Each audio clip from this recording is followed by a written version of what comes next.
I am absolutely shocked. The cat is out of the bag now. The ECB wants programmable money. And contrary to what they always try to sell us here, the digital euro will not be programmable, the CBDC, it will have advantages for you. Contrary to how it is basically presented here, there is now an insider with explosive information who has insights into the actual files of the ECB, what is being planned here, how the digital euro is exactly structured. He reveals everything here. And he also clearly confirms that programmable money is planned. That means we are being gaslighted here, we are being lied to by the ECB, we are being deceived. And this is a really, really nasty scheme. And in this interview, extremely explosive things are brought to light that the public has not seen in this form before. It's a video that everyone really must see and also share, because it's important to understand now how a systematic attempt is being made to get to your property, to your savings. You could almost talk about systematic expropriation here, because the purchasing power is simply being continuously drained from the euro. And with the digital euro, there's simply an update here, where you have even more surveillance possibilities, even more control possibilities. The entire interview took place here, on the Mises Money channel by Harald Betz. Leon Schuhmacher was a guest here, who is an author, and also published the book The Digital Euro, Friend or Foe. Feel free to subscribe to Hardware on the Mises channel. I'll link the entire video for you below. It's really highly explosive here. Feel free to watch it in its entirety. And what I saw here truly shocked me deeply. I was already sure that the digital euro has no advantages, and that this is a very, very strange affair, and that all the marketing stuff from the ECB is somehow very, very strange. Nobody really takes that anymore. Seriously, I mean, people don't want it. You always see it in the comments. No one wants a digital euro. No one needs a digital euro. Yet they still want to sell us this thing. The expert even goes so far as to say that the digital euro could potentially be hacked. It's not even secure in its current design, but check this out, the highly explosive clip here, where it's first about why the ECB clearly wants to unleash programmable money on us, and where it's clearly confirmed that the ECB now has the tool to establish a social credit system like the model in China. We can just take an example. It's being said very loudly and clearly that the digital euro will not be programmable money. So programmable money means, okay, the money can only be spent in a limited way. That means I can't buy beer or cigarettes with the money, or I can only spend it within Munich or something similar. That would be programmable money. And the ECB has always said programmable money is out of the question. It won't be done. We are completely against it. Absolutely. And in the specification requirements, which are associated with the 1.1 billion, are provided, states that the system will allow programmable money for banks and payment service. Provider will allow. That means we say we absolutely don't want programmable money, but the system must be able to handle programmable money. And then you ask yourself, well, if you don't want it, why must the system be able to do it? I don't have the answer to that. But when you read everything and look at it in detail, you stumble upon such questions. But these things are almost publicly accessible on the website, but presumably the amount of information is so large that you have to put a lot of energy into working through it. Yes, you have to read all of it, and you also have to understand all of it. The information I mentioned is then found in the specifications in the tenders for this construction desk, pilot systems, and you also have to understand precisely that it is not formulated in a way that says, yes, we now want programmable money, but rather it talks about tokens and similar things and what they can and cannot do. Well, that's just incredible. It is clearly confirmed here that the digital euro will be programmable, and the whole thing reaches its peak with the fact that it's even public. That means the ECB communicates all of this publicly, but most people just don't get it because there's so much information here. There's an information overload, and as the expert says, they cover it up with secret language. So they talk about tokens or use some foreign words or something really fancy. Words to basically hide from people that the whole thing will be programmable. And the thing is, let's say, a digital euro, if it's not open source, if there's no open source code, then it's basically already modifiable by default. That means many people then say, for example, yes, the digital euro will be private. And that's also what I always say, yes, maybe it's private already, but maybe in the first instance. In the second instance, it can be changed at any time because it's not a decentralized system like Bitcoin, not an open source protocol.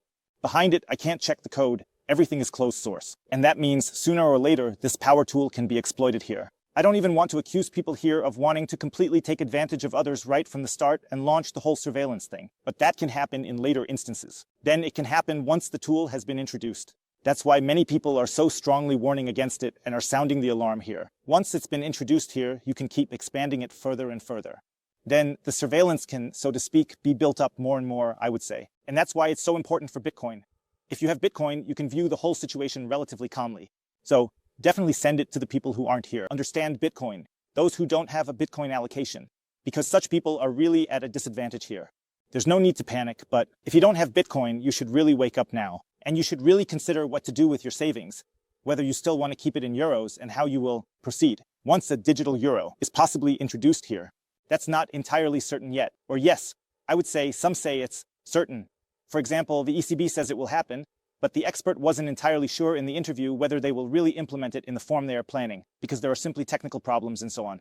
It could also be that the project will eventually be scrapped if perhaps there's too much pressure from the public. But listen in, he has more exciting things to say. He now addresses the fact that the digital euro might not be secure at all. And here, 700 million are basically just thrown out the window for nothing, for something that nobody wants and nobody needs. Nevertheless, the European Central Bank said, yes, we don't care what the laws of mathematics say. We're going to spend 700 million to disprove these laws of mathematics. We want an offline digital euro. Well, we will now see what comes of it.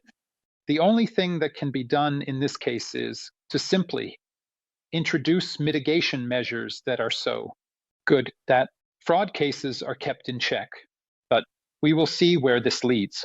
I think the chance is still very high that they will backtrack later. But at the moment, the offline component is, of course, very practical, because I can say, yes, with the offline component, we have perfect privacy security because no one is connected and we can distribute the money like that. We will see, this information is not yet known today, how high the amounts will be that are allowed for the offline component. I would estimate that we will be around 50 euros, no more. How that will proceed. I fear that they might get a black eye.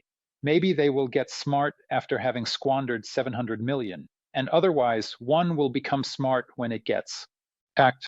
And the big damage occurs, then. Well, if it's not solvable mathematically, then it probably won't be solved mathematically, with 700 million euros either.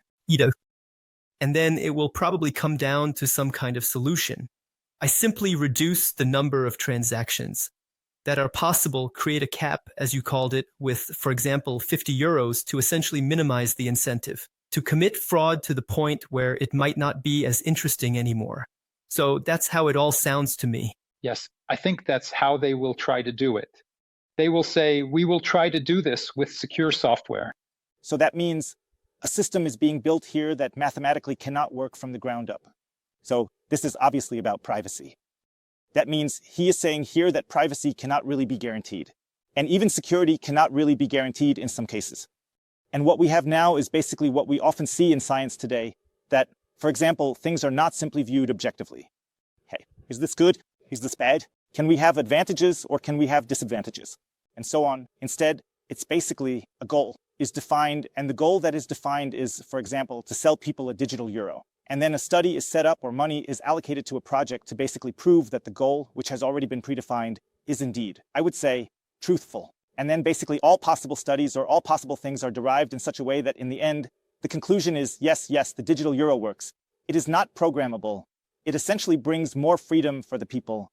It is very, very secure. Trust me, it all works. But here, the insider already says, and I can't verify it now, but I would say he must know what he's talking about. If he's writing entire books on it, he definitely says that mathematically it cannot be guaranteed, that the whole thing is secure and that we can simultaneously preserve people's privacy. And then people are basically sold something about digital cash or something like that. I mean, digital cash is Bitcoin and not the digital euro here. And the next big joke is that if you are allowed to use the offline function and potentially have higher anonymity, this offline function is then limited to 50 euros or something like that. Or let it be limited to 100 or 200 euros later. Highly controversial, but now it goes even further. Now it's about privacy, and it's basically about your privacy, your anonymity, and how there's trickery going on here with false labeling. Then it's a little bit a false labeling when I, as the ECB, talk about digital cash. And I actually have an account-based system. Or am I seeing this wrong? Yes. I would say the ECB's marketing machine does it similarly as you described very well in your book. They represent the information they want to represent. That doesn't always correspond to the full truth. Initially, they said, okay, the digital euro would offer the best possible privacy available, which is completely not true, to offer such a system with complete data protection and complete privacy security. You would need to set up a token-based system where you could then mathematically ensure this anonymity. That means technically something like that would be feasible, but the ECB has currently opted for this account-based solution. What is planned in terms of data protection? I can't imagine that the ECB would just open an account for every EU citizen with full legitimacy. I think it's different somehow. Can you tell us more about that? Yes. What the ECB is planning are actually two systems, an online system and an offline system. Let's talk about the online system first. That means you would open your digital euro account through the existing banks and financial providers. The ECB would check upon opening to ensure that you don't already have such an account, as only one per person is allowed, would then open it. This means it would function exactly the same as opening a bank account or a credit card today. And all those who are left out would likely remain without a digital account. Then the central bank says there is privacy from the central bank, which is a good sounding statement. But if we now look at the entire ecosystem of the digital euro, then the banks and the payment service providers who open the accounts will collect all the information. This means there is absolutely no privacy from the banks and the payment service providers. These, in turn, will then pseudonymize this information, meaning they remove the first and last names. They then share this with the ECB, which works with these files. This means the ECB can say, yes, we don't know that it was from Leon Schuhmacher, and thus there is privacy. However, this means that in the entire system, there is no privacy. If someone wants the data, they will get it from the banks instead of the central bank. This means, for me as a citizen, it doesn't really make a difference. Did you hear that? That's really scandalous. This means you're being sold a privacy tool for the digital euro, but a massive trick is being used here. This means suddenly your data is no longer stored at the ECB. And then they just say, yes, we don't have any data from you, we have complete anonymity here. And so on, we don't know who's involved in the payments. No, the data is not stored at the ECB.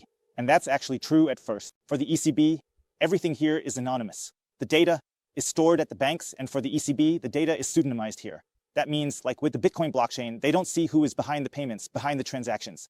But now comes the catch. At any time, it is possible for the ECB to just call the banks, or probably they can't just call, but if they want, they can simply go to the banks and say, hey, let's see the data for Mark or something, or here for Hubert or Udo, or whatever, or for Maurice Hofjan. Let's get the data for Maurice Hofjan. Transfer them over here, and then they will send the data over. Or maybe it has to be done by court order. But there is definitely a way to access the data here. And additionally, there's the security leak, because what if there's a hack at the banks where the data is stored? That means privacy by default would mean no one has any data. There is no transaction history. There are no transaction records. But what is being sold here as privacy? There is transaction history. There are transaction data. But now the data is not stored at the ECB, but at the banks. And that's what they're selling you here, privacy. So have fun when the digital euro comes. So I'd rather rely on Bitcoin here. And if you want to buy Bitcoin here, I'll put a link below for you. 21 Bitcoin, how you can easily and securely buy Bitcoin. Here, with the code, you can get up to 20% off the fees when buying Bitcoin. And it's really important here when you have a tool like this, a surveillance tool like the digital euro, that you keep your Bitcoin in self-custody. Because on an exchange with an ETF and so on, your Bitcoin can be confiscated at any time. I mean, I'm not saying that it will happen, but certainly if you really want to be self-sovereign, if you want to be independent from central banks and so on, if you want to be independent from exchanges, ETFs, or any people who might do you harm, then get your Bitcoin onto a hardware wallet and withdraw them from the exchanges. I'll put a link down here to a TREZOR hardware wallet, which is really highly recommended. With the code Bitcoin Hotel, you can get a 10% discount when purchasing a hardware wallet. Let me know what you think about the statements regarding exchanges. See you then. Peace out.